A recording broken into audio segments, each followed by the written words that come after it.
Meet Dr. Benjamin Franklin, our most accomplished, most accessible, and most paradoxical founding father.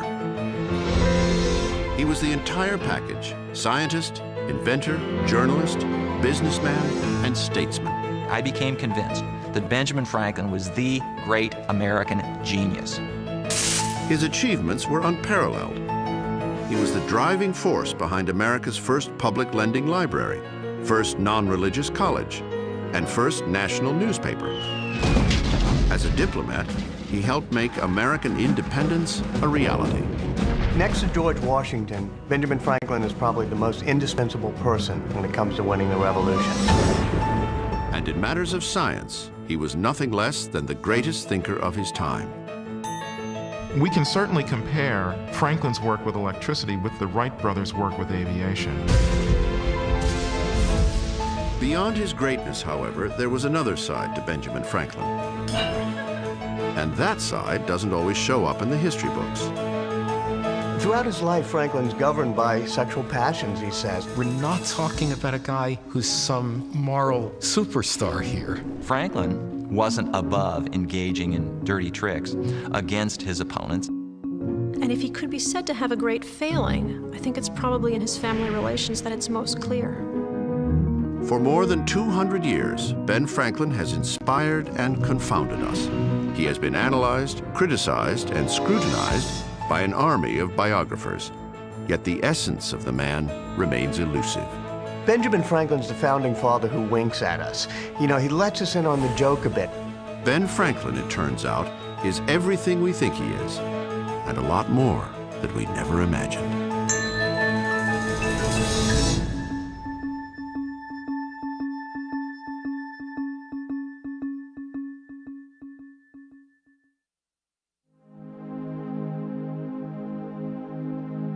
For someone who has been a national icon for well over 200 years, Benjamin Franklin remains surprisingly enigmatic. His long public life and prolific writings present us with a maze of different personas. At times, Franklin is diplomatic, at others, skeptical. He can be flirtatious, wary, conciliatory, witty, or maddeningly patient. He is rarely stubborn, usually wise, often candid, and, whenever necessary, artfully evasive. The doorway into this hall of mirrors is Franklin's autobiography, which he began writing at the age of 65. The autobiography tells us not who Franklin was, which is how many people have read it, but how Franklin saw himself, and more importantly, how he wished others to see him. Benjamin Franklin was the first great publicist and image maker in America, and the greatest image he created was of himself. And I think that Franklin is a master of masks. Franklin understood that American life is one great masquerade ball. Benjamin Franklin arrived at the party in January of 1706. He was born in a modest home in Boston, Massachusetts, the 10th boy of 17 children. By the age of 16, Ben was already showing a genius for subterfuge. An apprentice printer, he was indentured to his brother James, publisher of a newspaper called the New England Courant. He wants to write for his brother's newspaper. But his brother's an older brother and, you know, sort of jealous. So James Franklin is having none of that. So Benjamin Franklin has to disguise his handwriting and slip these essays under the door under a pseudonym. And here's a kid who's never left Boston, writing as if he's a widowed older woman from the countryside named Silence Dogood. He's adopted the persona of this middle-aged woman. And he's able to carry it off so convincingly that it fools his own brother. I have now remained in a state of widowhood for several years, wrote Mrs. Dogood, a state I never much admired. I could be persuaded to marry again, provided I was sure of a good-humored, sober, agreeable companion. But one even with these few good qualities being hard to find, I have lately relinquished all thoughts of that nature. The public was delighted with Silence Dogood. James, however, was not amused when he learned her true identity. In the end, Ben ran away from his apprenticeship, his family, and Boston. He ended up in Philadelphia.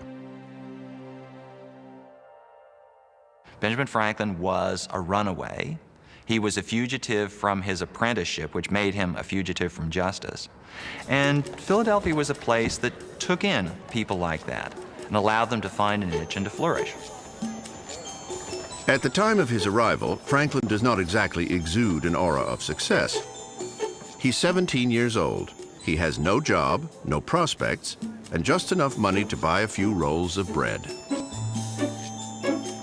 It happens that he strolls past the home of a young woman named Debbie Reed, who is destined to be his wife.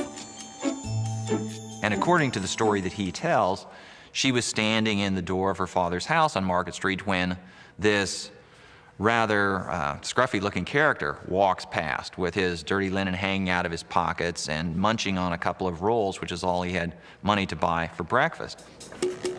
Franklin described the scene in his autobiography. She, standing at the door, saw me and thought I made, as I certainly did, a most awkward, ridiculous appearance. It is difficult to imagine George Washington or Thomas Jefferson portraying themselves in such an inglorious farce. He's very self-aware, very introspective, but he finds himself amusing in a way. And you can see the old man writing the autobiography and being amused by his younger self. So it's a very funny guy who's looking at himself and laughing part of the time. There was plenty to laugh about.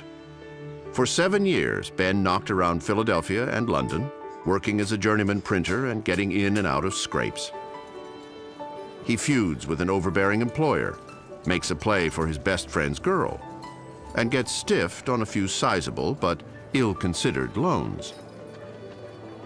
His endless brushes with human nature through the first section of the autobiography, that is one long account of America's first juvenile delinquent.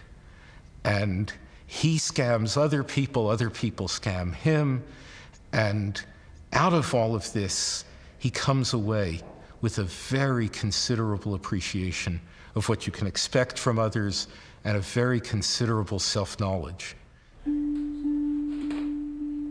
It is during these early years that we first encounter Ben's enduring enthusiasm for the company of women. You know, we often think of Benjamin Franklin as this doddering old sage. But when he was a young tradesman in Philadelphia, he was, quite a good-looking guy. He was 6 feet tall. He was a great swimmer. He lifted weights. He loved dumbbells. He was, had a big, broad chest. Women, fell in love with him all the time. So he was a great hunk back then when he was in Philadelphia. By his own testimony in his autobiography, Franklin had a lively libido.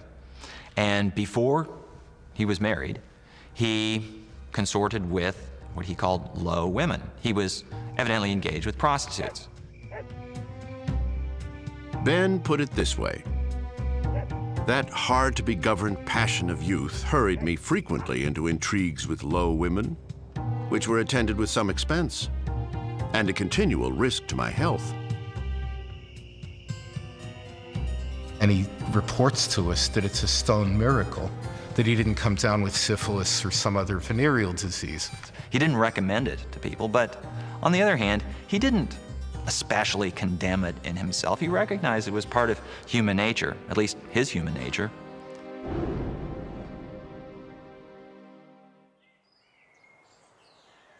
Franklin was all too familiar with his nature, both strengths and weaknesses.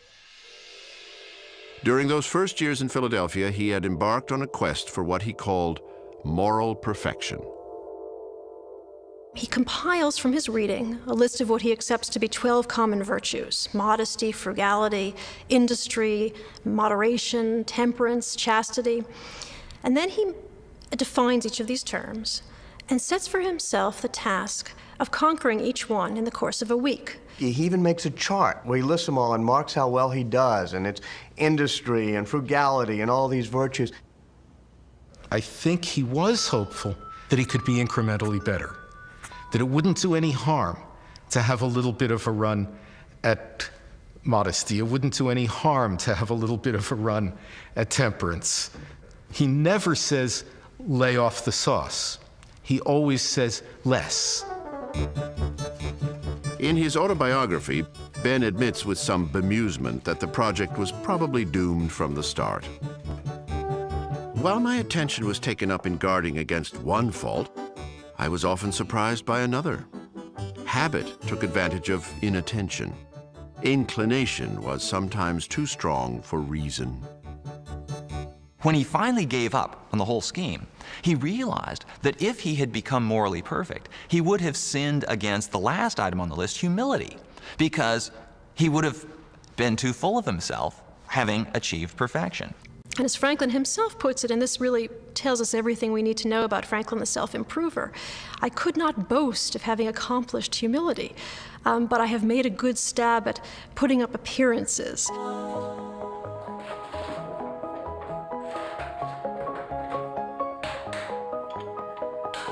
By 1730, Franklin's virtues, such as they were, and his indisputable talents, had elevated him from journeyman printer to owner of his own shop. Now 24, he was also the publisher of a newspaper, the Pennsylvania Gazette. With his social position improving, Franklin thought it was high time to settle down, though for more than the usual reasons. His intrigues with low women had resulted in the birth of a son, William. Debbie Reed, who had once been the object of Ben's romantic attentions, was willing to overlook William's origins and Ben's youthful indiscretions.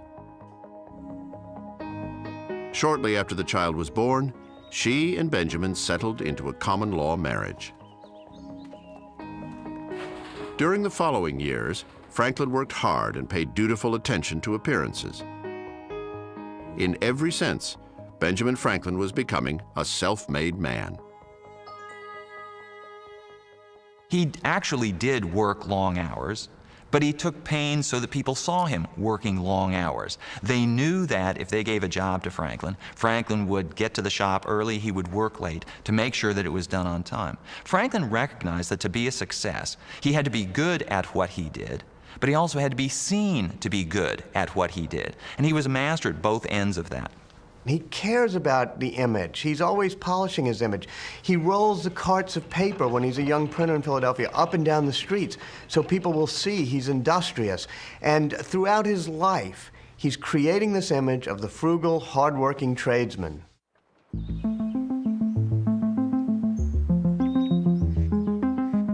In 1733, Franklin created yet another image for himself as Richard Saunders, publisher of Poor Richard's Almanac. Now, everybody who cared to know certainly knew it was Benjamin Franklin, but it was a different name. And so when he published as Poor Richard, he could say things that he didn't want to say as Benjamin Franklin. It was as though this other side of Benjamin Franklin was just dying to get out. Early on, Poor Richard had to contend with a rival almanac that had been established for some 20 years. Ben was determined to take his share of the market. I don't think Franklin makes any secret of the fact that he's a deeply ambitious man. He's really a bundle of ambition. And he will proceed sometimes in a rather stealthy way to achieve those ends. Franklin wasn't above engaging in what we might call dirty tricks against his opponents. At one point, he even claimed that a competing almanac maker had died. The rival publisher, of course, was very much alive, but readers delighted in Ben's irreverence. Readers also loved the regular installments of Poor Richard's Proverbs, sayings that ring as true today as they did when Franklin wrote them more than 2 centuries ago. Many of Franklin's sayings were the sort of thing that were taught to generations of school children. A penny saved is a penny earned. Early to bed, early to rise makes a man healthy, wealthy, and wise. Others have not been so commonly repeated because they appeal to an earthier sense of humor. So Franklin had one saying, "Force on reason's back." Well, it's another way of saying might makes right. Franklin sold a phenomenal 10,000 almanacs each year, a circulation equal to nearly 3 million today. Ben, however, had still bigger plans for his printing business. Like a great tycoon, he starts franchising these print shops up and down the coast. All of his relatives and apprentices from Boston down to Barbados have these print shops where he takes a 50% equity stake. He would send out printers, and he would enter into a partnership with them. He would provide the inventory, he would provide the equipment, they would do the labor, and they would split the profits. Franklin's media empire was a stunning success. From his arrival as a penniless runaway, he had remade himself into one of Philadelphia's most distinguished citizens. Benjamin Franklin's efforts at improvement did not end with himself, however. He would also be the driving force behind radical social innovations that still have an impact on Americans in the 21st century. For very many people, Benjamin Franklin is their favorite founding father. I think this reflects the fact that Franklin, in his temperament and his outlook, is the one that's easiest to imagine living at the beginning of the 21st century. George Washington in the year 2004, 2005, that would be a tough one. Thomas Jefferson may be easier. Benjamin Franklin would be really easy. It's so easy to imagine Benjamin Franklin in modern-day America because modern-day America was markedly shaped by Benjamin Franklin. Franklin's imprint on the civic life of the country can be traced at least as far back as 1727, when he organized a small social club, the Junto. The 12-member group, which met every Friday evening in a local tavern, included a cobbler, a clerk, a cabinet maker, and several printers. The Junto is a group of apprentices, journeymen, all of them clearly smart, ambitious, young kids on the make, looking to advance themselves in the Philadelphia economy. Franklin very much believes in self-improvement for what he calls we the middling people. In fact, he says you can't trust the elite or the establishment or the crown to protect our rights. It's up to we the middling people. You could call it a seminar of self-improvement. The people who were part of this seminar, part of this discussion club, were people who were in a similar situation as Franklin. And for the most part, they didn't have formal schooling, but they were very interested in educating themselves. That's not to say Ben and his cohorts were all work and no play. The Junto meetings were lubricated with alcohol and punctuated by drinking songs. Franklin loved to sing. He wrote about 8 songs, some better than others, I have to say. But his favorite activity was sitting in a small, intimate setting with friends of his, a club, a tavern, a living room, and singing with his friends. In between songs, Franklin and the Junto hatched plans that would change the world. They helped establish Philadelphia's first volunteer fire department and the first non-religious college in America, the Philadelphia Academy. It survives today as the University of Pennsylvania.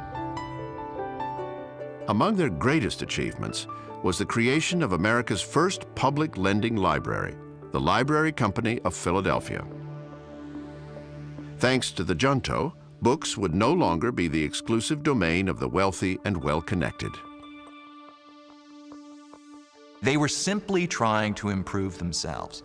But in breaking down this fundamental barrier of class that had separated the uneducated from the educated, the wealthy from the people with lesser resources, they made it possible for people like Franklin, who should have had no business engaging in political discussions, philosophical discussions at a very high level, to do exactly that.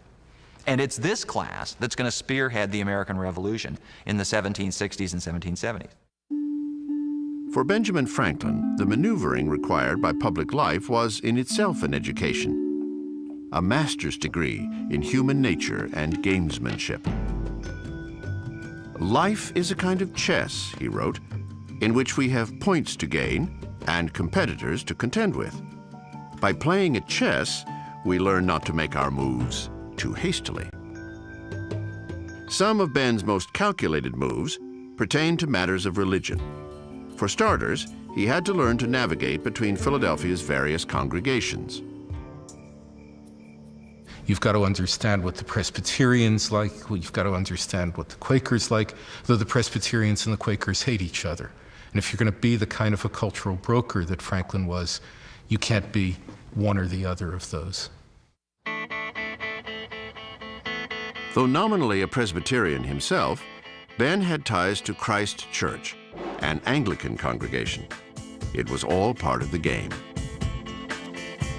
If you go into Christ Church today, you'll see a very large, prominent pew, which is marked as the pew of the Franklin family, which is weird because Franklin was not an Anglican, not an Episcopalian as we would now call them. But Franklin thought that it was politic to have a pew in Christ Church, which was the church of the richest denomination, the most socially prestigious denomination in the city. Ben's ties to organized religion extended beyond Christ Church. During his lifetime, Franklin donated to the building fund of each and every church built in Philadelphia. He's one of the largest individual contributors to the first synagogue built in Philadelphia. He thought religions all did good, and he cared not a fig about their doctrinal differences, but he was perfectly willing to support civic institutions that ameliorated the life of his fellow citizens. While being a friend to all of Philadelphia's religions, Ben also nurtured his own beliefs. Franklin was very clear about religion. He feels that there is a God, and God has created the world and is to be worshipped, that the best way one can worship God is by doing good among men. Doing good was a favorite strategy of Ben's, especially in that murky area where civic duty also promoted personal gain. Poor Richard had a wonderful saying called about doing well by doing good, which meant you could serve your community but also do well by yourself. And that was really Franklin's creed. In 1736, a few years after opening his print shop, Franklin becomes clerk of the Pennsylvania Assembly. Through his position, he secures a lucrative contract printing the Assembly proceedings. The standards of conflict of interest were a lot looser back then. I mean, nowadays we're kind of shocked if a Halliburton gets a large number of contracts and works with the government and, it looks like insider dealings and stuff like that. But back then it was pretty natural that a person who was a civic leader could also do well in his business through his civic work. Franklin also served the British Crown as a royal deputy postmaster. Franklin had the responsibility of improving the postal service throughout the American colonies, and he did a wonderful job at this. The delivery of mail, in fact, around the colonies from Philadelphia to New York in the 18th century was faster than delivery of mails is today. But Franklin's postal innovations also helped himself. He could now be secure that his newspaper was widely distributed across the colonies. As the proprietor, the printer, the editor, publisher of the Pennsylvania Gazette, he quite commonly reported news from other colonies. The faster the news got from Boston to Philadelphia, the faster the news got from Charlestown to Philadelphia, the sooner he could get it in the paper and the more valuable his paper would be. The Pennsylvania Gazette became, in essence, the New York Times of its day. By the time he was 40, Benjamin Franklin was becoming a household name across the colonies. It would be Franklin's discoveries about electricity, however, that propelled him to international stardom as an American Prometheus, the man who tamed lightning.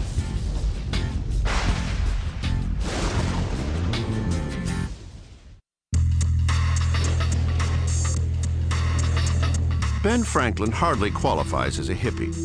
He didn't exactly turn on and drop out, but he did reach a stage in life when he decided to quit working and have more fun.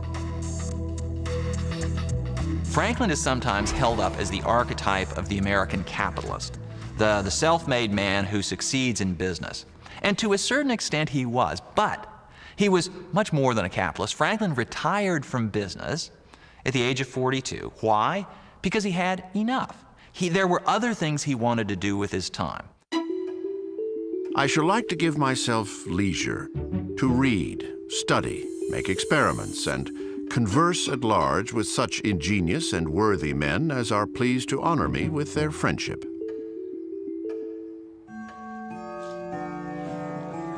Franklin sold his business, keeping a share of the profits to fund his retirement.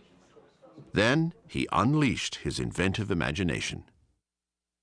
Franklin was a great inventor, and it starts as a little kid. He teaches himself how to swim by looking at books about it, and then he wants to swim faster, so he invents flippers and fins and stuff like that. And then even faster, he strips, jumps into Boston Harbor, and takes a kite, so he's pulled across Boston Harbor with a kite. Franklin's inventiveness, Franklin's curiosity was just like the Energizer Bunny. It never stopped. It was always churning. Franklin never went anywhere, never did anything without looking around and asking himself, what is going on? Why is this so? Franklin's questions, and more importantly, his answers, fueled a lifetime of remarkable discoveries. During a transatlantic voyage, Ben becomes curious about anomalies in ocean temperatures and ends up charting what we now know as the Gulf Stream. After calculating the physics of heat radiation and convection currents, Ben designs the most efficient home heating device of the 18th century, the Franklin stove. When Ben becomes fed up changing between reading glasses and distance glasses, he mounts half of each lens in both sides of his frames. He calls the design double spectacles. Today, we call them bifocals.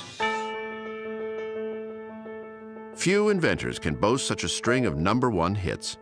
But every now and then, Ben uncorked a complete and utter failure. Most notable, his phonetic alphabet.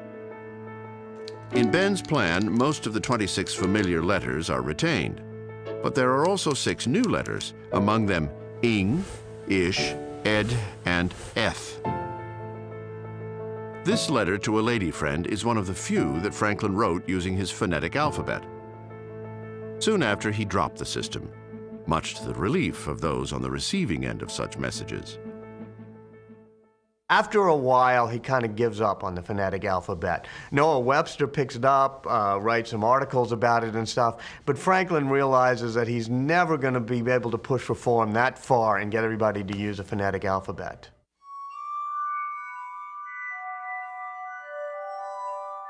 While the phonetic alphabet died a quiet, merciful death, another of Franklin's inventions was serenading audiences across Europe. Ben's musical instrument was a new spin on an old trick, rubbing the rims of crystal goblets to create musical tones. What he did was to say, rather than rub your finger around the rim of 25 glasses, why not have the glasses turn and come to your fingers? And that's exactly what he did with the glass harmonica. This is Ben's personal harmonica, built during the 1760s and housed today at the Franklin Institute in Philadelphia. Ben mounted 37 crystal bowls on an iron rod, which was then rotated by a foot pedal. As the bowls turned in front of him, he would wet his fingers with water, and the friction produced by his fingertips on those bowls made that characteristic sound. Of all the things Franklin invented, this was his very favorite one.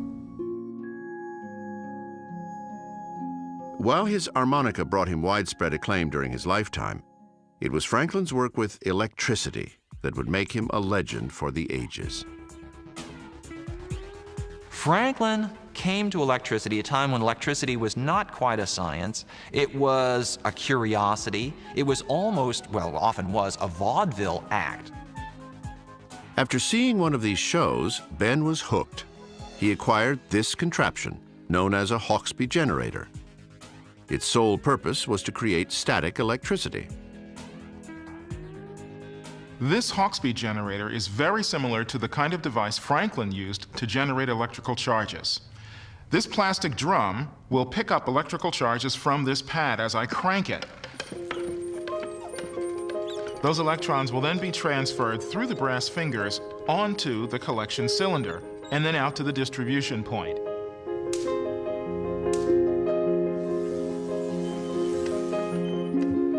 The charge can also be directed along a chain to a pair of metal dishes, where objects like styrofoam peanuts rise and fall in response to the invisible flow of electrons. Franklin performed a similar trick using a small spider made of fabric. Through simple experiments like these, Franklin develops his landmark theory of electricity. He begins with an entirely new terminology. Battery, plus and minus, charge and discharge. Things we normally use every day. Franklin was the first to use these words in relation to electricity. Franklin's discovery of the single fluid theory of electricity, that electricity is a flow from positive to negative, is actually the most important discovery of that century. It compares to both Newton's theory of gravity in the century before and the theory of transistors and microchips in our own century, because it has very practical implications. Franklin's most important contribution, however, and the one for which he is most known, was to demonstrate that lightning is, in fact, a form of electricity. This flew directly in the face of the religious concepts at the time of thunderstorms. Lightning and thunder were definitely acts of God, even punishments of God. Fires started by lightning could decimate entire towns. Single-handedly, Franklin would find a way to prevent these natural calamities. Franklin devised a theory of electricity, how the particles in the atmosphere jostling around in a thunderstorm would create these charges, just like the ones in the laboratory. But most importantly, he devised a way to test it. Franklin publishes his theories and a plan for testing them in 1751.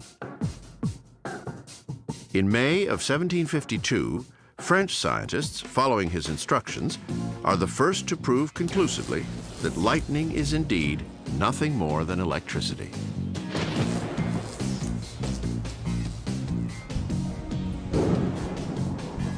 In June, before news arrives from France, Ben is ready to conduct his famous kite experiment.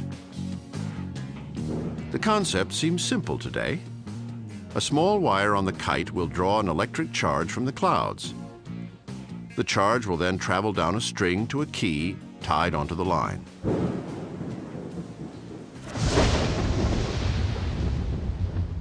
The small electric spark that he got from his kite through the key definitely showed him that lightning really was just the same static electricity he'd been experimenting with on a small scale, except this scale was absolutely enormous. Within weeks, Franklin unveils his lightning rod, which remains the reliable way to channel a lightning bolt harmlessly into the ground. At the age of 46, Ben had secured his place in history. There are a number of legacies left over by the Founding Fathers, but one of the most practical ones is the lightning rod created by Benjamin Franklin. Every building, every edifice in the world that stands at some height has one. And one might argue that without the lightning rod, tall buildings might not have come into existence. Franklin was the one who, well, as people saw, or put it, tamed the lightning. He stole the lightning from the heavens. After Franklin's researches in electricity became known, he was one of the most famous people in the Western world. He gets honorary degrees in Edinburgh and then at Oxford and Cambridge and eventually Yale and Harvard in the United States. And thereafter, he kind of allowed himself to be referred to as Dr. Franklin. Though Ben enjoyed the worldwide acclaim, he refused to patent any of his inventions. He didn't earn a dime from the lightning rod or the stove, and that was just the way he wanted it. He felt that he didn't need any more money, and it was far more important that he could simply contribute to the well-being of society. The lightning rod in particular, he felt was going to save lots of lives, save lots of homes and buildings from destruction. It was far more important to him that this invention be disseminated broadly than that he, Franklin, should turn a profit from it. Ben's discoveries and inventions alone would probably have been enough to guarantee his lasting fame. But Ben Franklin's greatest achievement was still on the horizon. Challenging the political order and establishing American independence would become Franklin's most enduring legacy. Before he could raise the flag of rebellion, however, Benjamin Franklin would have to question his loyalty to the Crown of England. In short, he would have to question himself.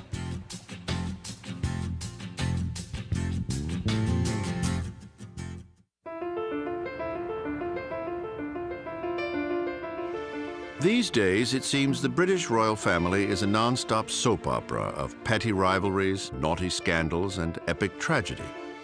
The spectacle is of little consequence to most Americans. Of course, there was a time when the royals actually mattered.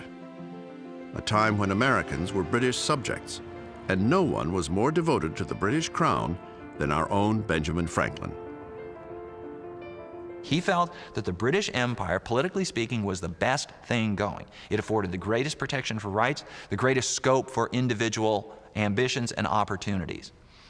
Franklin eventually would be forced to change his mind, but it would require a real identity crisis in Franklin. Ben's evolution from royalist to rebel would play out over some 30 years and mirror the changes that shaped America. From the 1740s to the early 1760s, Ben and his fellow colonists were staunchly British, fighting a common battle against France and its Indian allies in the wilds of North America. The conflicts culminated in what is known today as the French and Indian War.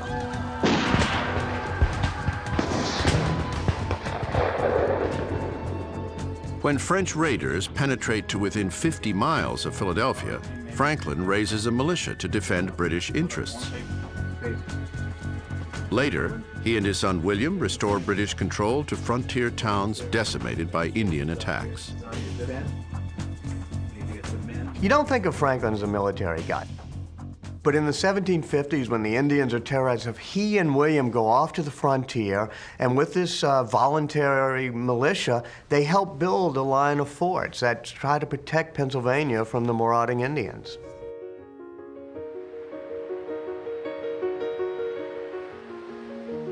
In 1757, Franklin left the simmering conflict for London. He had been selected as the agent, or lobbyist, representing Pennsylvania's assembly before Parliament. In addition to his official duties, Ben had personal business to attend to, business befitting a prominent citizen of the British Empire. Franklin was very serious about getting a land grant in the West, and he brought together a lot of powerful political leaders and bankers of London into a syndicate that was going to try to get a land grant. So, as usual with Franklin, there's all sorts of interrelated and conflicting interests as he goes about his business. Once in England, Franklin would even seek a post as Undersecretary of a British ministry. Larger events would force him to reconsider his allegiance. The catalyst was the end of the French and Indian War in 1763. Britain had won, but its treasury was depleted. The British had spent a lot of money defending the colonies in the French and Indian War, so they wanted to raise some taxes in order to pay for it. The Americans understood the need to help pay for these wars, but they wanted the right to impose their own taxes instead of having the Parliament in England impose the taxes. The Stamp Act, passed in 1765, required Americans to pay taxes on just about every scrap of paper they used, from playing cards to court documents and newspapers. Franklin opposed the measure in principle, but did little to lobby against its passage. At times, he wasn't fully aggressive enough. He didn't oppose the Stamp Act strongly enough for his constituents back in Pennsylvania because he saw himself as a loyal subject. He wanted a royal appointment. He wanted the land grant. And that, in some ways, helped separate him from the more radical sentiment back in the colonies. The Stamp Act was greeted with outright violence, with acts of, well, what other people might call political terrorism. The stamp agents were in some cases tarred and feathered. The supporters of the British government had their houses torn down, and they themselves were sometimes ridden out of town on a rail. Franklin found himself caught out on the wrong foot here. In America, Franklin's reputation plummeted. One political cartoon even depicted him as an agent of the devil. Now, he quickly had to try to align himself a little bit more with what the position in America was, if only to be an effective mediator between the Americans and the British. But he still believed that reason could bring the two sides back together, because he thought it would be a tremendous shame and a great loss to Americans, to the British, to the world at large, if the British Empire fell apart. On February 13, 1766, Franklin appears before Parliament and argues forcefully against the Stamp Act. 9 days later, Parliament rescinds the measure. His testimony against the Stamp Act was the single most important thing that convinced the English government that it had to repeal the act. It also was the single most important thing to making Franklin the premier spokesman for the colonies and restoring his reputation back in America. The Stamp Act episode left Franklin questioning his loyalties to England. Those doubts increased when Parliament instituted new taxes on the colonies. The real issue was that in London, the colonies were perceived as subservient economically and politically. They were second-class citizens. They couldn't have their own manufacturing. They couldn't have their own power to tax without London's permission. And that was destined to cause a breach. What began as a breach escalated into a disaster. On March 5, 1770, British soldiers gunned down 5 Americans during a sudden explosive street battle, the infamous Boston Massacre. Franklin was outraged, but he still believed relations between Britain and America could be saved. To continue his role as mediator, he accepted an offer to serve as agent for the Massachusetts Assembly, the motherlode of American defiance. So he gets dragged in a radical direction by Samuel Adams and John Adams and the other leaders of the Massachusetts Assembly, and he also has to satisfy his Pennsylvania constituents as well. So he's trying to hold things together, but it becomes more and more difficult. In late 1772, Franklin began to play a high-stakes game. He would crank up the political heat, but only against a limited political target, Thomas Hutchinson, Royal Governor of Massachusetts. Hutchinson and his lieutenant governor were bitter enemies of the Massachusetts Assembly. By means that still remains something of a mystery, Franklin obtained letters written by Hutchinson. In at least one, the governor urged Britain to curtail American liberties. Franklin sent the letters to an ally in Massachusetts. What was his point? His point was to show that the laws that had been passed that seemed to infringe on the rights of Americans were not part of a grand conspiracy, but simply the work of a few bad apples. What Franklin did was he took these letters and made them public, just the way Daniel Ellsberg, released the Pentagon Papers. It was trying to show what the government is doing. By opening up what the government was doing, it was going to explain things. He hoped that the king would recall these officials, and that would allow the Americans, especially Massachusetts, but other radicals in America, to recognize, or at least to say, that, okay, now we can essentially kiss and make up. And as with the Pentagon Papers, it erupts into a huge scandal. In London, Franklin found himself at the center of the storm. He was summoned to appear before the Privy Council, the king's highest-ranking advisors.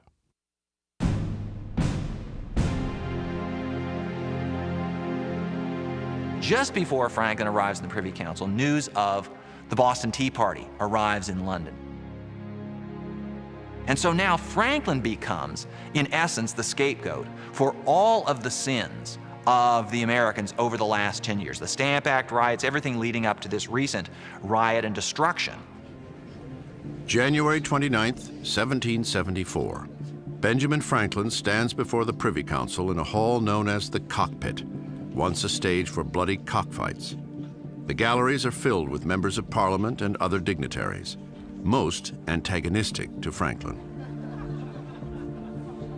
Alexander Wedderburn, Solicitor General, speaks for Britain. He dresses down Franklin as he might a teenaged pickpocket.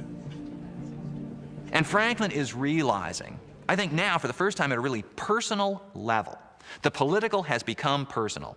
And Franklin must have been thinking, I'm always going to be treated as a second-class person simply because I'm an American. And as I see it, Franklin walked into the cockpit on that January morning in 1774, a Briton, and he walked out an American.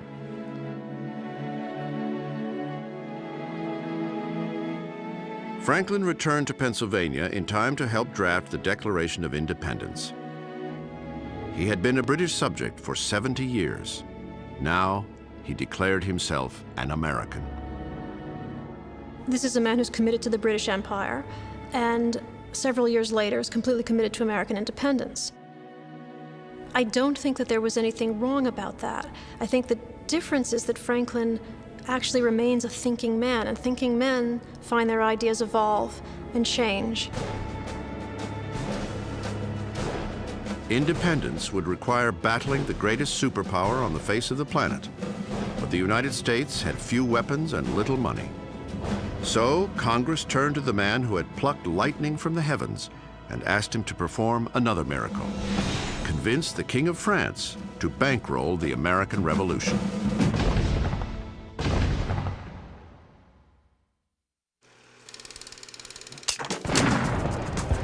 Guns, ammunition, soldiers, money.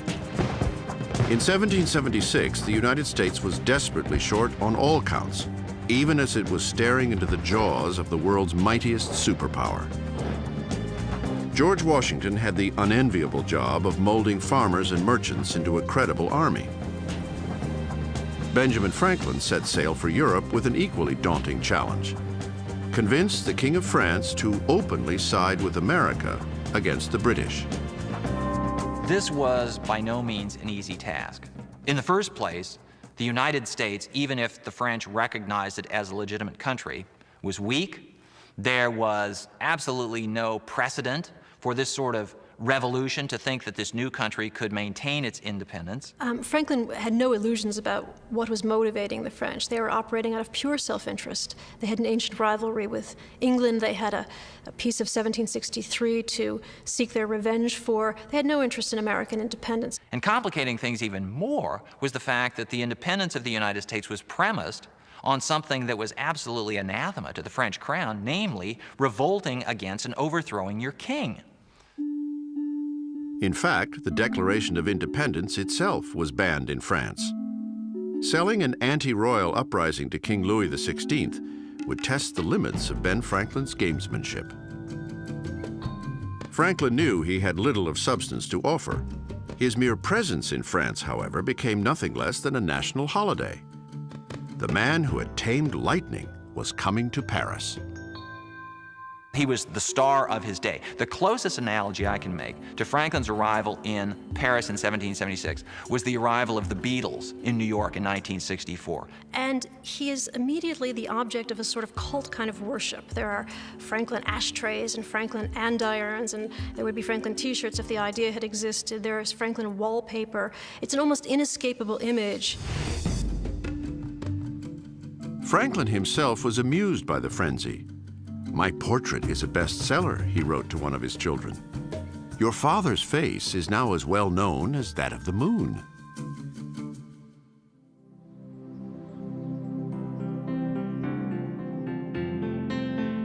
Ben would leverage his unprecedented fame to put the squeeze on Louis XVI. Louis XVI, the King of France, has to deal with growing discontent within his own country on the part of this rising bourgeoisie, the class that is going to take charge in the French Revolution. And Franklin takes pains to become as popular as possible with exactly this group. There's no question that his prestige is one of the biggest weapons in America's arsenal. So if King Louis then can't get along with Franklin, he risks not only alienating the Americans, but alienating this group that so loves Franklin.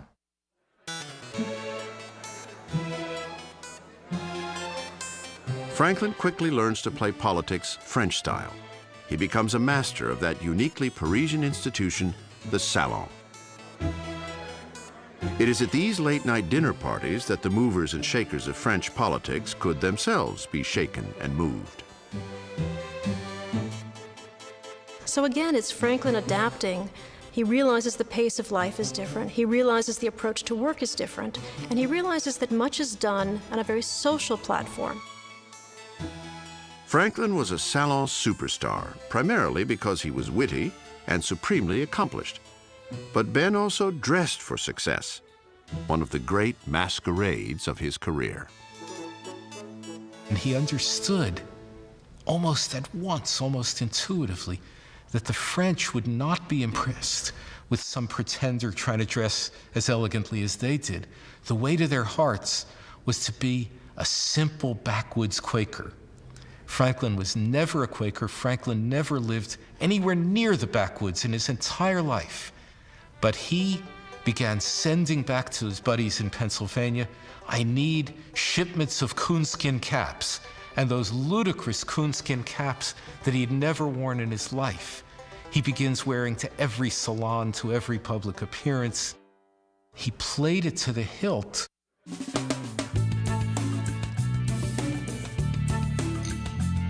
The French were enthralled. And as Franklin's fame grew, so did the envy of certain other Americans. In particular, Franklin's ease with Parisian women, whom he sometimes referred to as his mistresses, stands in stark contrast to the tortured efforts of John Adams, another member of the American delegation. Franklin and Adams had two very different approaches to the French. You can even see it in the way they learned the French language. Franklin talks about how he learned to speak French by lounging on the pillows of his French mistresses, whereas Adams learned to speak French by memorizing a volume of French funeral orations. So they have a totally different style. He speaks of Franklin's charm as if it ought to be a controlled substance or something.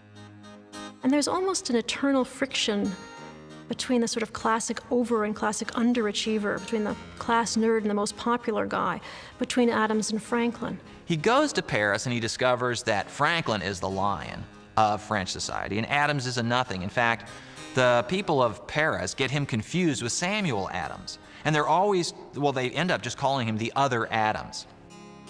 Even routine office work ended in fits of sputtering rage for the other Adams. John would be at work early, and Ben would stroll in at noon after a late night at the salon. Adams thought it was ironic that the person who had spoken about early to bed, early to rise makes a man healthy, wealthy, and wise, John Adams had grown up on Poor Richard's Almanac. And here was the author of Poor Richard's Almanac not following that kind of advice at all. But Franklin understood that he was actually getting more business done for the American mission at 2 o'clock in the morning in somebody's salon than Adams did at 8 o'clock in the morning in the office. That's simply the way the world of Parisian politics worked. In Ben's view, John was a mixed blessing. He means well for his country, noted Franklin, and is always an honest man, but in some things, absolutely out of his senses. The French find Adams even more annoying. The foreign minister refuses to deal with him. It is Franklin who patiently works the French government for more than a year. In February of 1778, after learning of a significant American victory at Saratoga, Louis XVI finally signs on the dotted line. Next to George Washington, Benjamin Franklin is probably the most indispensable person when it comes to winning the revolution. Now, what had been a trickle of covert arms becomes a potent battlefield alliance. A steady stream of weapons and soldiers arrive in America. France then provides 90% of the gunpowder we used in the Revolution. The Marquis de Lafayette has almost as many French troops at Yorktown as George Washington has American troops. So that's what allows us to win the Revolution militarily. Still, battlefield successes must be translated into diplomatic terms. After the decisive victory at Yorktown, Franklin and a team of American envoys would spend 2 years haggling with the British over details of a final peace treaty. In the end, the British realized that it wanted to have America as an ally. And Franklin is able to play off Britain against France. So they're both competing to have better alliances with America, because they realize that America is going to be the great trading and economic partner in the new century. And it ends up with Franklin being able to make deals with both of them.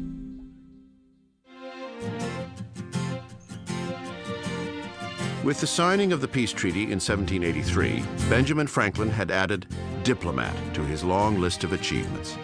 He was perhaps the most accomplished man in the world, a fact not lost on any number of women on 2 continents. One has only to peep through the keyhole of history to glimpse another facet of this remarkable man.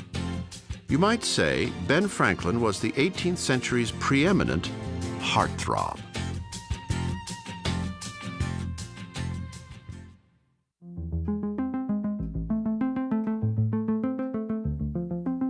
"Love me 1,000th part so well as I do you," urged one woman.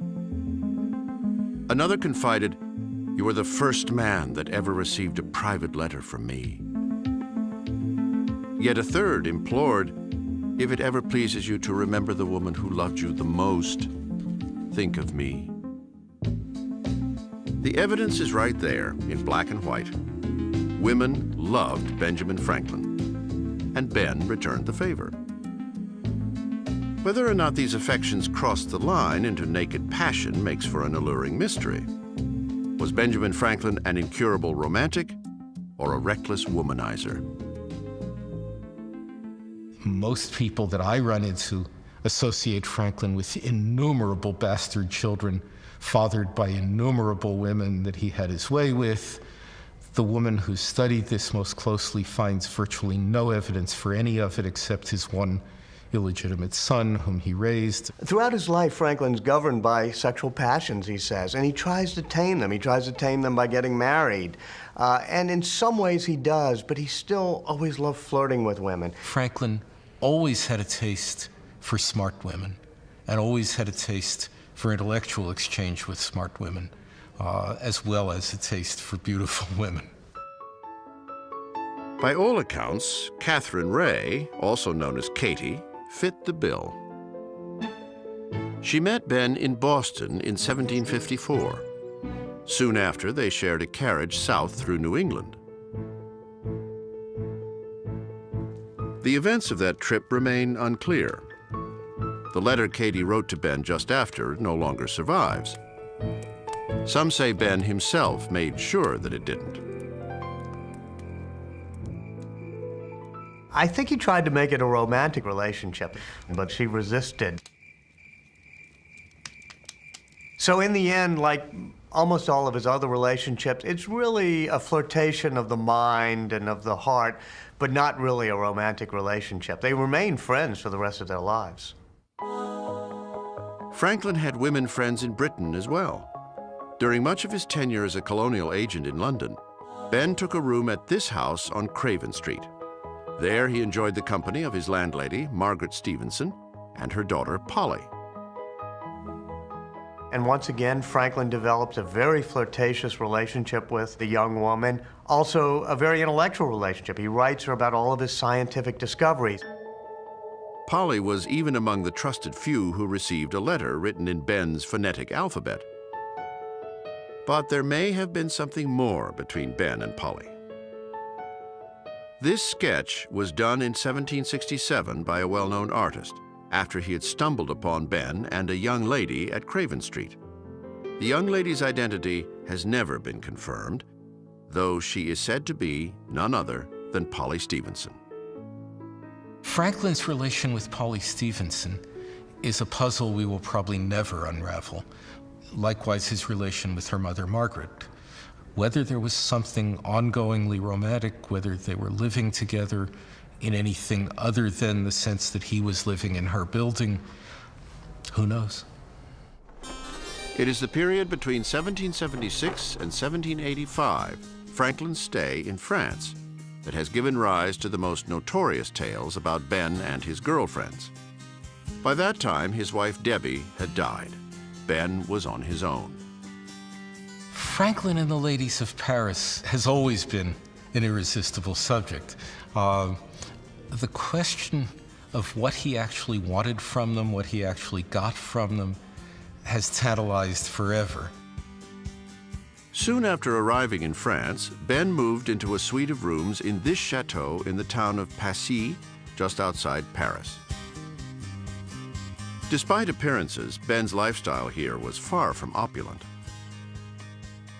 Franklin had probably the most Spartan existence of any diplomat in Paris at the time. Franklin had a household of between 3 and 9 in staff. Most of the diplomats in Paris had upwards of 100. There was no foreigner ever who sat at Franklin's table and complimented him on his sumptuous fare. It was always poor Franklin, his Spartan existence. We had a very simple Republican meal at Dr. Franklin's.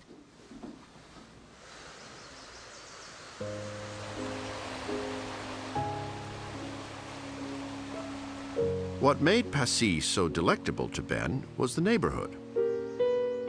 Or, more precisely, the girl next door, Anne-Louise Briand de Jouy. A woman who is nearly half his age, very beautiful, one of the most beautiful women in Paris. Quite married, the mother of 2 teenage daughters, who adores Franklin. Madame Briand was known for her musicianship and her artistic temperament, a tendency towards melodramatic moods. It is said that even a few gusts of wind might plunge her into a fit of despondency. Beginning in the spring of 1777, Benjamin Franklin patiently provided comfort to Madame Briand. He called on her twice a week, and they wrote to each other between visits. It's quite clear that he would have appreciated getting something more in return than simply Madame Briand's witty letters and her kisses. The longer they spent together, the more drawn they were to one another. And I don't think there's any question that Franklin would have loved it if Madame Briand yielded. It would certainly seem that Madame Briand was tempted. While we might think along the same lines, she wrote, we must speak and act differently. Perhaps there is no great harm in a man having desires and yielding to them. A woman may have desires, but she must not yield. Rejection, however, only seemed to fuel Ben's passion. Franklin was very serious in his pursuit of Madame Briand, and he wrote her all sorts of salacious letters trying to entice her into a relationship. In one note, Franklin refers to his love in words that almost certainly were meant to have a double meaning. My poor little boy, whom you ought to have cherished, instead of being fat and jolly, is starved almost to death for want of the nourishment which you inhumanely deny him. Briand bounced insinuations right back at Ben. The lady advises the gentleman to fatten up his favorite at other tables than hers, which will always offer too meager a diet for his greedy appetites. Though poetically put, the meaning was clear. No. They finally agreed that he would consider her as a daughter, and she would consider him as a beloved father. She began addressing him as mon cher papa, and he occasionally addressed her as my dear daughter. Father figure was a role Ben reluctantly assumed with more than one young woman.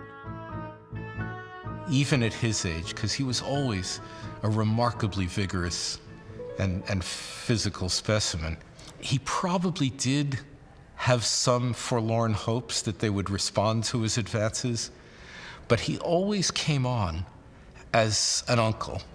He always came on with an easy escape route for them. That was not the case with another French woman, Anna Catherine Helvetius. A ravishing beauty in her youth, Madame Helvetius was an attractive 50-something widow when she caught Ben's eye in 1778. She was somewhat bohemian.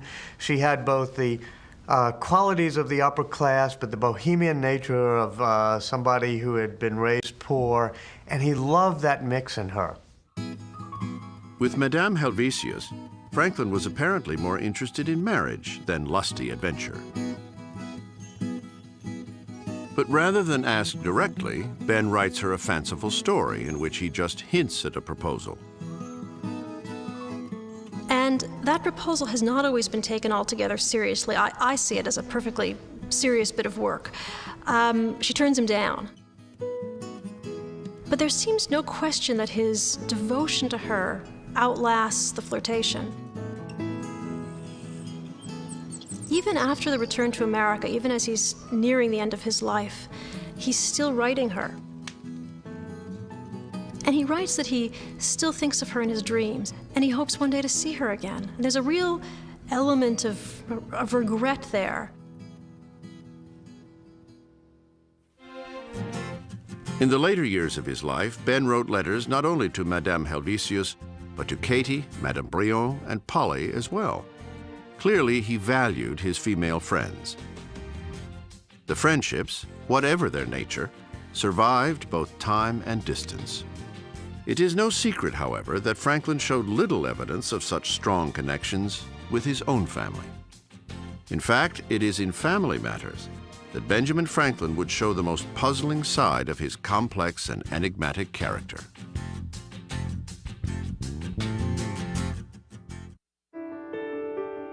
It is not a total exaggeration to say that Benjamin Franklin could have charmed just about anyone on the planet.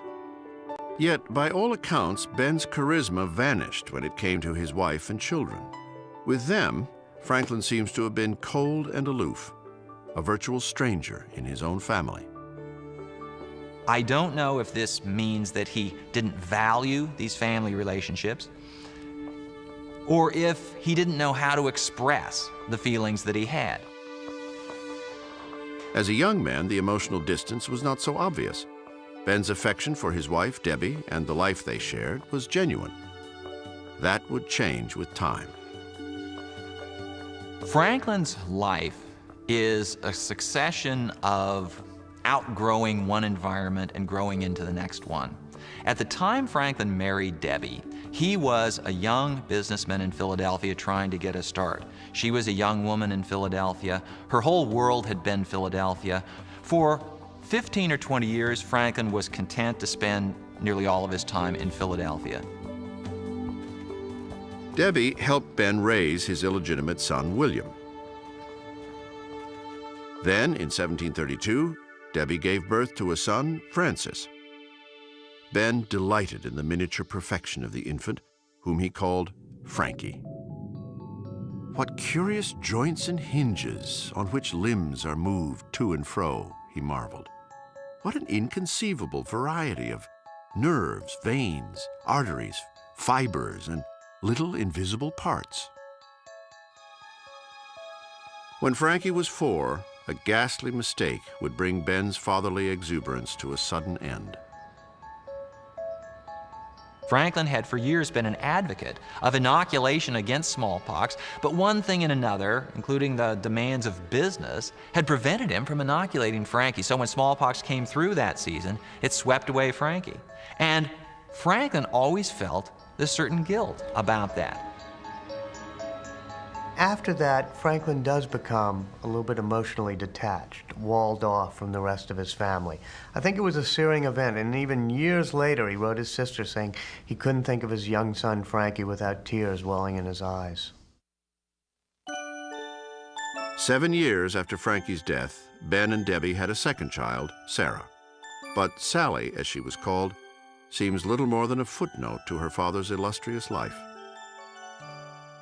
From the time Sally was 12 until she was 39, more than a quarter century, Ben spent just over 3 years in America. He even chose to stay in London when Sally was married. Yet, she remained devoted. Sally's his daughter is always trying to do things to please him, and he's very grudging in his praise. Perhaps Sally's most poignant attempt to win her father's approval came during his years in Paris. Sally decides to make some silk and present it to him to give to the Queen of France because she wanted to show the industriousness in America and American products and help our French allies. And Franklin's totally dismissive, sort of saying, how can you give, think that you should give something to the Queen of France? Ben apparently refrained from such harsh comments in letters to his wife. His absence, however, spoke volumes. Ben was in London, away from Debbie, for nearly 20 years of their marriage. His horizons broadened. He outgrew Philadelphia. He grew into this larger sphere. Debbie refused to join him in London. She knew she would have been way out of place in London. She wouldn't have been comfortable. She would have done a disservice to herself, and in a certain sense, she would have done a disservice to her husband. So she stays home. If Franklin felt a pang of homesickness, it melted away under the care of the Stevensons on Craven Street. It was a home away from home, with the added spice, perhaps, of romance. Franklin has a funny kind of ready-made family approach. He tends to fall in love with whole families, not necessarily his own. And there's a real distance there with his own family. And if he could be said to have a great failing, I think it's probably in his family relations that it's most clear. No matter what might be happening at home, Ben preferred to stay in London. Even a family emergency couldn't lure him back.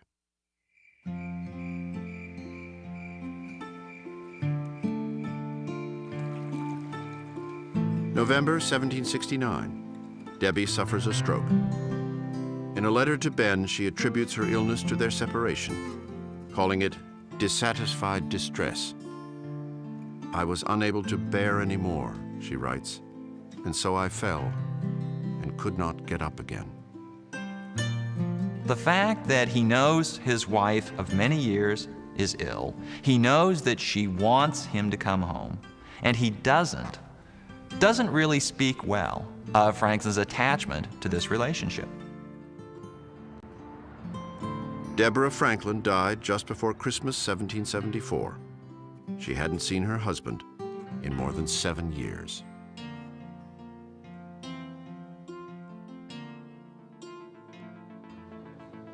Perhaps the most complex of Ben's family relationships was with his first son, William. For most of both of their lives, Benjamin and William Franklin were not only father and son, but friends, political allies, confidants. It was William who assisted Ben with the now legendary kite experiment in 1752, an experiment conducted in total secrecy. Though many illustrations show William as a young boy, he was in fact in his early 20s. In the decades that followed, father and son grew ever closer. They traveled together, they went to the frontier together, and he even brings William to England together when he becomes an envoy of the colonies over in England. While in Britain, William fathered his own illegitimate son, Temple Franklin. The birth of Temple, Ben's first grandchild, was kept secret. Ben assumed responsibility for the boy with William's consent.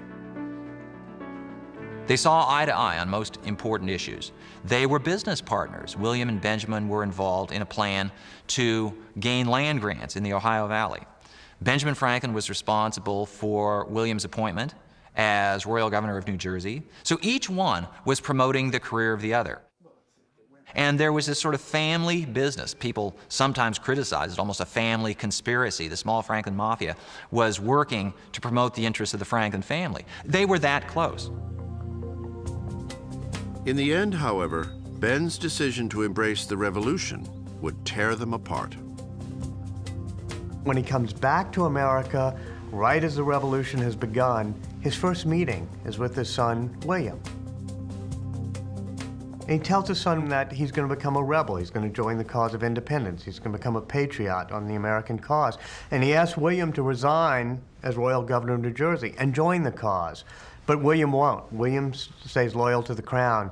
And what you have is a personal split that mirrors the political split between the mother country and the colonies. The bitter split soon extends to include William's son, Temple, then 15. There's a struggle for the soul of this kid between Benjamin Franklin and William. And back and forth, Temple goes from New Jersey to Pennsylvania throughout 1775 until finally he sides with Benjamin Franklin, his grandfather, and becomes a revolutionary. There is more bitterness to come. In March of 1776, William learns that his father is part of a secret American mission heading to Canada to enlist support for the revolution. William passes the information to his British superiors, who apparently mobilize soldiers to intervene. Franklin learned about this. He became exceedingly hurt, and it became impossible for Franklin to forgive William. It's difficult to know where to pin the blame for this. I'm not even sure blame is the right word. After Washington's victory at Yorktown, there was little to keep William in America. He left for England in 1782. His final meeting with Ben came in July of 1785. Ben stopped in Britain on his way home from France. His arrival was preceded by a letter. "Nothing has ever hurt me so much as to find myself deserted in my old age by my only son," Ben wrote William. "I ought not to blame your differing in sentiment with me in public affairs, though there are natural duties which precede political ones and cannot be extinguished by them." The hurried meeting between Ben and William is a disaster. There is no compromise, no forgiveness, no reconciliation. William won't apologize for what he has done. Franklin, of course, won't apologize for what he has done.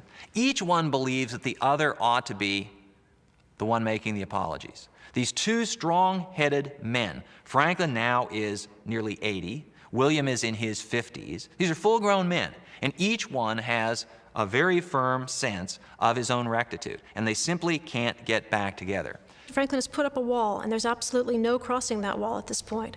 He'll write his son essentially out of his will, and he washes his hands of him. All in all, Benjamin Franklin appears painfully ungifted as a husband and father, though he did spend his later years living with his daughter Sally. Whatever his personal shortcomings, Franklin's legacy as a founding father shines with his customary brilliance. As much as George Washington or Thomas Jefferson, it is Ben Franklin who would see the vision, speak the wisdom, and set the examples that shape the personality of the United States, even today.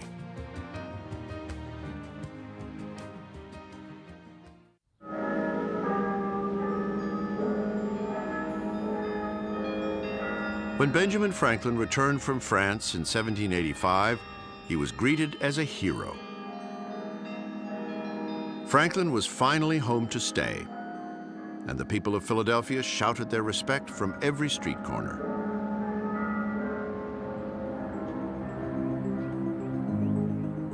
Whatever attentions Ben had withheld from his family, he lavished on his country.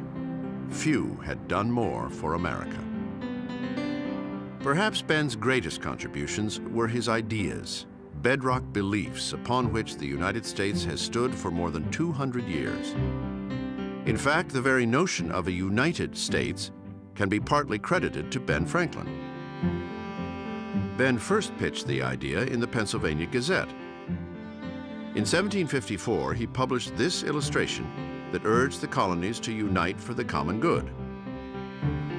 It is widely considered the first political cartoon in American history. More than 2 decades later, the rest of the country would come around to Ben's point of view. On July 4th, 1776, the colonies finally decided to join or die. The Declaration of Independence enshrined another bedrock American value, the separation of church and state. Here, too, Ben led the way. Congress creates a committee in order to write the Declaration of Independence. In fact, it may be the last time Congress created a really good committee, because it has John Adams, Thomas Jefferson, and Benjamin Franklin on it. Once Jefferson completes a draft, he presents it to Adams and Franklin for review. Franklin looks at that second paragraph, that famous second paragraph, and Jefferson has written, "We hold these truths to be sacred and undeniable." And you see the heavy backslashes of Franklin's printer's pen in which he crosses it out, and he writes, "We hold these truths to be self-evident." And his point is that our rights come from the consent of the governed, from rationality and from reason, not from the dictates or dogma of any particular religion. And what we have is a separation of church and state, and how they have to be kept separate. America had cut itself free from the dictates of both church and royalty. Yet the individual states still jealously guarded their own power, just as they had as colonies.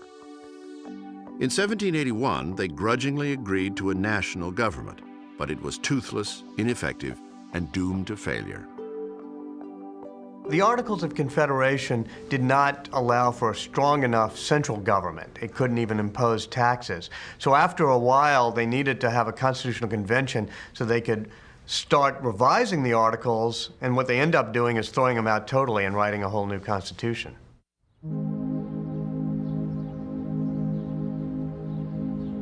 May 1787. The Constitutional Convention assembles in Philadelphia. At 81, Benjamin Franklin is the oldest of the delegates. He had served in these very halls as a Pennsylvania assemblyman when many of his colleagues had been young enough for diapers. Now, from his perch in the midst of the debate, Ben watched as the younger generation became hopelessly deadlocked on a vital issue, each state's representation in a national Congress. Not surprisingly, it was Ben who offered up a solution. Benjamin Franklin gets up and he says, "I'm older than the rest of you, and the older I get, the more I realize I'm fallible, that I've made some mistakes in my time. And you should realize that you're fallible too, and perhaps the person next to you, their opinion is just as valid as your own."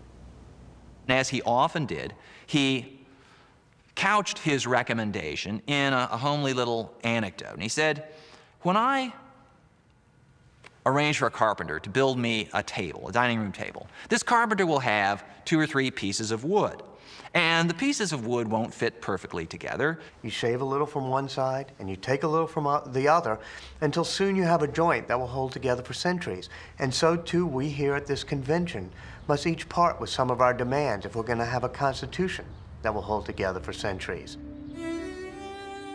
Franklin urged a compromise, a legislature of 2 houses, which we now know as the Senate and the House of Representatives. In one, states would have equal representation. In the other, seats would be apportioned by population.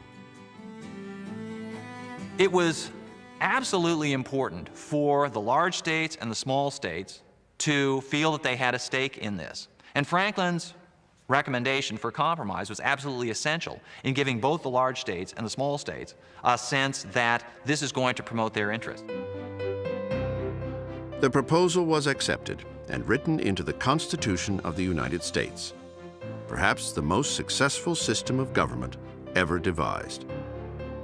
Yet again, Ben Franklin had played a critical role. 200 years later, his remarkable achievements continue to define the American landscape.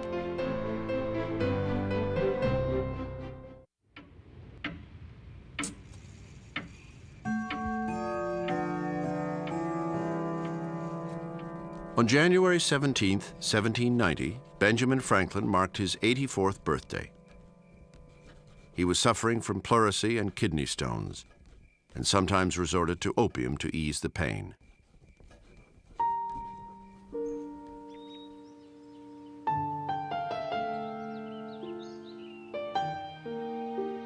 In early spring, Ben took to bed.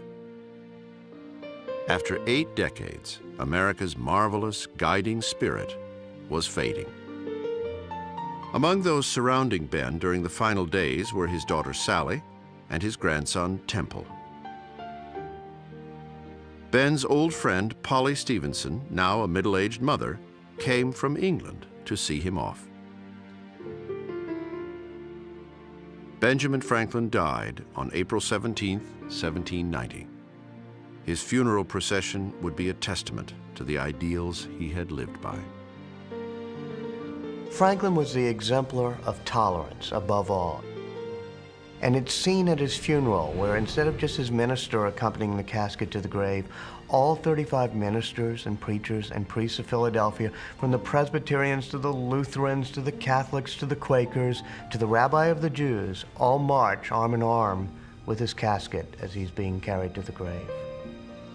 Every biographer basically brings his subject into his home for a while. Franklin was the most wonderful house guest. And biographers probably aren't supposed to admit this, but I really did shed a tear when Franklin died. I was really sorry to see him go.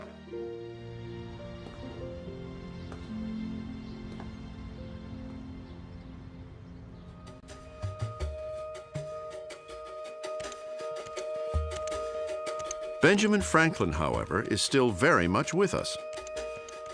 At the time this program was produced, a Google search on Ben would rack up almost 3.5 million hits. Less than half as many as George Washington, but a lot more than Abraham Lincoln, or even Mick Jagger. Cities, schools, colleges, streets, businesses, and even 2 presidents, Franklin Pierce and Franklin Roosevelt, have been named after Ben. A steady stream of books and souvenirs continues the fad that long ago raged through Paris. There is even a Ben Franklin action figure.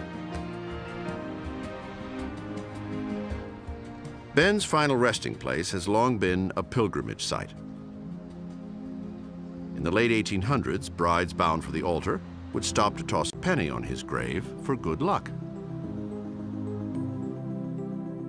Some 70 years after Ben's death, a section of the cemetery wall near his grave was replaced with wrought iron fencing. Ever since, Ben has been accessible 24/7. Even today, visitors leave offerings of pennies, not unlike the notes and tokens left for saints around the world.